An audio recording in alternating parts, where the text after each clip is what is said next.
একটা ছেলে যদি একটা মেয়ের জন্য কাঁদে তাহলে ভেবে নিও মেয়েটি খুব ভাগ্যবান, কেননা ছেলেরা খুব কষ্ট না পেলে কোনোদিন কান্না করে না।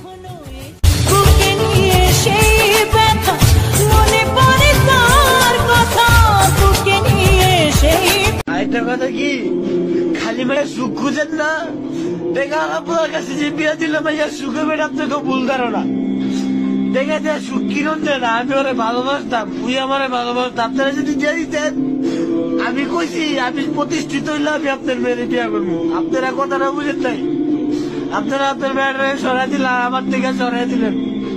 আমি আর কোনো ক্ষতি করিনি, আমি চাইলে এখনো পারি আর ক্ষতি করতে, আমি করতেছি না, কারণ আমি ওরে ভালোবাসি। আপনারা কাজগুলা ঠিক করেন নাই, একদম ঠিক করেন নাই, একটা পোলার জীবন নষ্ট করলেন আপনারা। টাকা দিয়ে সবকিছু হয় না। কিছু কিছু পরিবার আছে যে টাকার জন্য তাদের ভালোবাসাকে বিক্রি করে দেয় কিছু সরকারিওয়ালা কাকুর কাছে।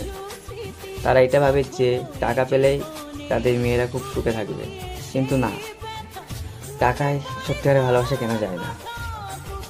টাকা পেলে যতটা সুখে থাকবে তার কাছে তার থেকে দ্বিগুণ সুখে থাকবে, তাই তার ভালোবাসা মানুষটার কাছে থাকবে। এর জন্য তার যে হেরে গেছে টাকার কাছে সত্যিকারের ভালোবাসা।